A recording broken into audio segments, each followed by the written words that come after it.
স্নেহের ছাত্রছাত্রীবৃন্দ, ফিলোসফি গাইডের পক্ষ থেকে আমি সাহেব স্যার তোমাদের সামনে আবারও একটা নতুন ভিডিও নিয়ে এসেছি।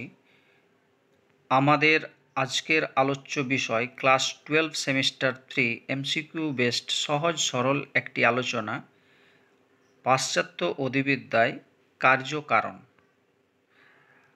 কার্যকারণ সম্পর্কে এর আগে আমরা একটা ছোট্ট ফার্স্ট পার্ট নিয়ে এসেছিলাম।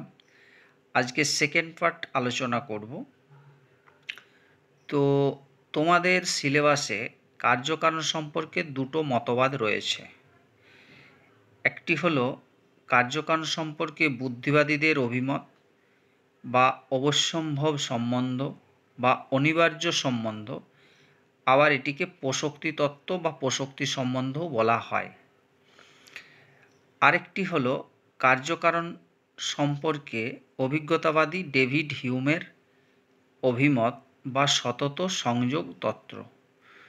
তো আজকে আমরা কার্যকারণ সম্পর্কে বুদ্ধিবাদীদের অভিমত বা প্রসক্তি তত্ত্ব সম্পর্কে খুব সংক্ষেপে কিছু কথা বলবো। তোমরা প্রত্যেকে চ্যানেলটিকে ফলো করো।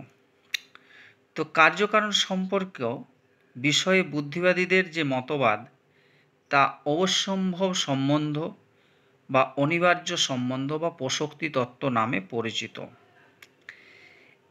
এই মতবাদ অনুসারে বুদ্ধিবাদী দার্শনিকরা বলেন যে কার্য এবং কারণের মধ্যে অনিবার্য, সার্বিক, অভ্যন্তরীণ, পূর্বাপর, অবিচ্ছেদ্য এবং পূর্বতঃসিদ্ধ সম্পর্ক রয়েছে।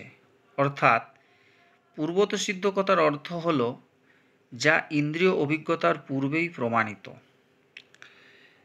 এই আবশ্যিক সম্বন্ধ হল এক প্রকার অপরিবর্তনীয়, ব্যতিক্রমহীন সম্পর্ক। বুদ্ধিবাদী দার্শনিক ডেকার্ট, স্পিনোজা, ব্রড, ব্লানসার্ড, ইউইং হলেন এই প্রসক্তি তত্ত্বের সমর্থক। তবে দার্শনিক ইউইং হলেন প্রসক্তি তত্ত্বের প্রবর্তক বা প্রবক্তা।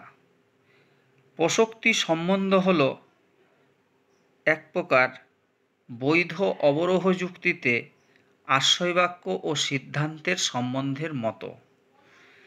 এই প্রসক্তি সম্বন্ধ কখনো আকস্মিক বা সাময়িক সম্বন্ধ নয়, এটি অনিবার্য, অবিচ্ছেদ্য ও নিত্য সম্বন্ধ। এটিই আজকে আমি খুব সংক্ষেপে আলোচনা করে দিলাম।